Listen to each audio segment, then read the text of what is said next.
Assalamualaikum warahmatullahi wabarakatuh. Halo semuanya, ketemu lagi dengan Kak Ebi. Hari ini Kak Ebi bakalan bahas lagi ya beberapa soal UKOM beserta pembahasan. Kita langsung ke soal yang pertama.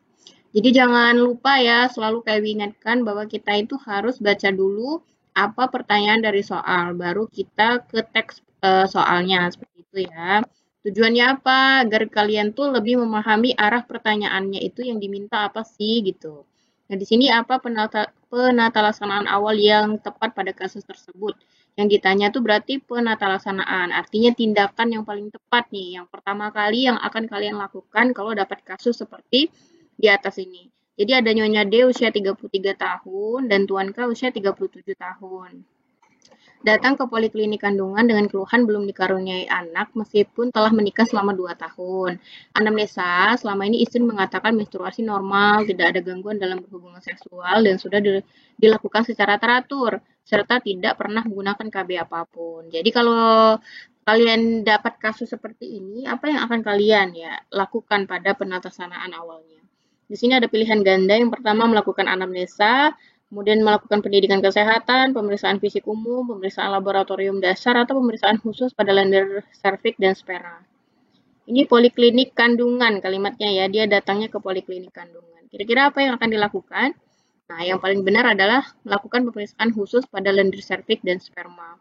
Jadi, yang harus kalian perhatikan juga, pasien ini datangnya kemana? Ke PMB kah? Ke rumah sakit kah? Ini kan kalimatnya poliklinik kandungan. Jadi kan lebih spesifik mengarahnya ada spesialis gitu ya. Jadi yang paling tepat itu adalah yang E, yaitu melakukan pemeriksaan khusus untuk lendir dan spermanya, lendir serviks ya. Penata laksanaan awal setelah dilakukan pemeriksaan fisik umum, berarti yang pertama itu kan pemeriksaan fisik umum adalah pemeriksaan khusus pada lendir serviks dan sperma pada pasangan suami istri. Pemeriksaan uji pasca senggama dimaksudkan untuk mengetahui kemampuan tembus spermatozoa dalam lendir serviks.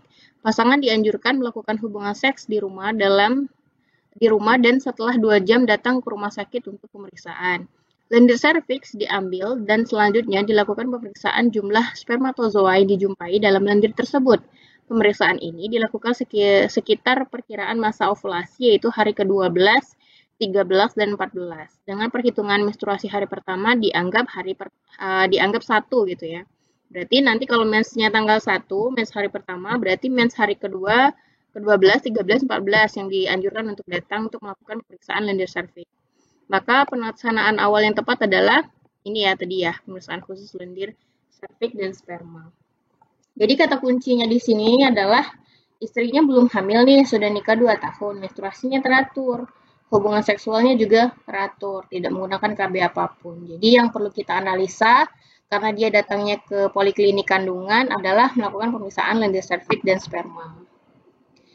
Apa data pengkajian yang dibutuhkan pada kasus tersebut? Nah, seorang perempuan usia 30, berat badannya 75, tinggi badan 150. Dari sini aja kita sudah lihat kalau dia punya obesitas ya. Datang ke praktik mandiri bidan dengan keluhan rasa panas dan nyeri saat BAK. Adanya rasa gatal hingga iritasi pada vagina. Selain itu perempuan tersebut merasakan sakit saat koitus. Tahu ya koitus ya? Yang sampai koitus sudah nggak tahu ya. Koitus itu saat berhubungan ya. Hasil pemeriksaan tampak introitus vagina berwarna merah, bengkak, dan ada lendir. Nah, jadi kemungkinan kalau di introitus vaginanya bengkak berarti ada peradangan ya. Ciri khas dari radang itu kan merah, bengkak, dan nyeri ya. Apa data pengkajian yang dibutuhkan? Nah, tadi untuk mengkaji ini kita butuh apa nih? Riwayat hubungan seks bebasnya. Kalau penyakit jantung koroner sudah pasti tidak ada hubungan ya. Penyakit menular seksual, penyakit infeksi saluran kemih, atau penyakit diabetes keluarga. Nah, kita langsung ke pembahasan ya. Jadi jawaban yang paling tepat tuh yang C, riwayat penyakit menular seksual. Rasionalnya, rasa panas dan nyeri pada saat buang air kecil, rasa gatal hingga iritasi pada vagina, dan rasa sakit pada saat koitus, disertai hasil pemeriksaan tanpa introitus vagina berwarna merah, bengkak, dan ada lendir merupakan tanda gejala dari penyakit penular seksual. Jadi kalau kita kelompokkan itu ya, tanda gejala PMS itu ada 7, yaitu nyeri, ya susah saat BAK tuh sakit, saat berhubungan sakit, kemudian rasa nyeri pada perut bagian bawah, pengeluaran lendir pada vagina atau alat kelamin, keputihan berwarna putih susu, bergumpal disertai gatal dan kemerahan pada alat kelamin, keputihan yang berbusa, hijau, berbau busuk dan gatal, timbul bercak-bercak darah saat setelah berhubungan, lalu bintil-bintil berisi cairan lecet atau borok pada alat kelamin. Jadi kata kuncinya, ini kan kita lihat tadi dia nyeri ya saat berhubungan, kemudian terasa panas, lalu ada tampak merah bengkak ya. Jadi itu ciri khasnya memang mengarah ke penyakit menular seksual. Jadi kita harus melakukan pemeriksaan riwayat PMS-nya ya. Soal yang berikutnya, seorang perempuan ya, usianya 28 tahun, berat badannya 65, tinggi badannya 160. Ini termasuk obesitas ya. Datang ke poliklinik kebidanan dengan keluhan gatal-gatal pada daerah vagina, terasa sakit saat berhubungan seksual, panas nyeri saat BAK, hasil pemeriksaan tampak introitus vagina, warna merah, bengkak, dan keputihan berwarna kekuningan. Ya, soalnya hampir mirip ya. Tapi yang ditanyakan di sini, apakah pemeriksaan yang tepat pada kasus tersebut? Melakukan pemeriksaan obstetrik, ginekologi, antropometri, tanda-tanda vital, atau pemeriksaan fisik. Kira-kira yang mana nih? Boleh di-pause dulu ya, ini nggak susah sih soalnya. Jadi kalau jawabannya itu adalah ke ginekologi. Jadi pemeriksaan ginekologi adalah suatu prosedur klinik yang dilakukan secara bimanual untuk menentukan atau mengetahui kondisi organ genitalia wanita, setidaknya berkaitan dengan upaya pengenalan atau penentuan ada kelainan pada bagian tersebut. Pemeriksaan ini merupakan rangkaian dari suatu prosedur ya, pemeriksaan yang lengkap sehingga hasil pemeriksaan ini terfokus pada tampilan genitalia eksternal dan upaya untuk mengetahui arahnya, besarnya, konsistensi uterus, serviks, kondisi adneksa, parametrium, dan organ-organ di sekitar genitalia internal atau rongga pelvik. Untuk mendiagnosa adanya kelainan ginekologi dimulai dari anamnesis, yaitu melakukan pemeriksaan umum, payudara, perut, dan pemeriksaan pada genitalia. Oke, berarti kalau ada masalah seperti itu kita sarankannya ke bagian ginekologi. Oke, sudah ya. Ini kata kuncinya tadi sama ya.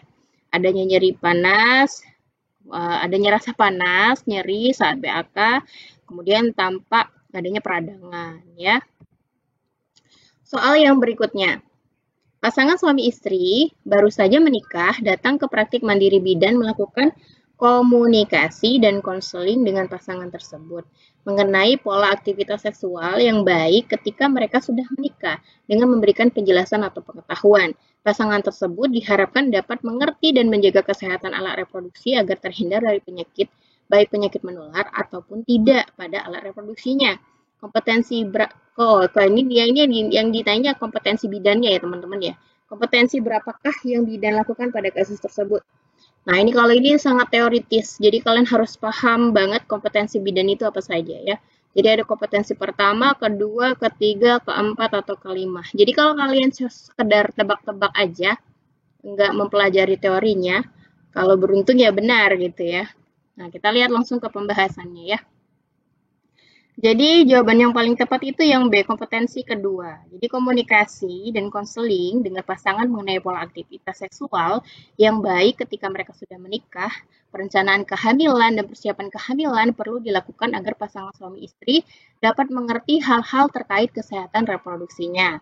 Komunikasi yang dilakukan oleh bidan merupakan area kompetensi yang kedua, yaitu sesuai dengan Kemenkes RI nomor 320 tahun 2020 tentang standar profesi bidan, yaitu komunikasi efektif. Ya, jadi kalau ini sih teori banget, jadi kalian harus baca-baca lah walaupun kalian tidak begitu hafal ya. Paling enggak baca sekali dua kali untuk mengingatnya kompetensi bidan itu ada berapa macam seperti itu. Kita langsung ke soal berikutnya. Ya, ini yang ditanyakan apakah tindakan bidan selanjutnya.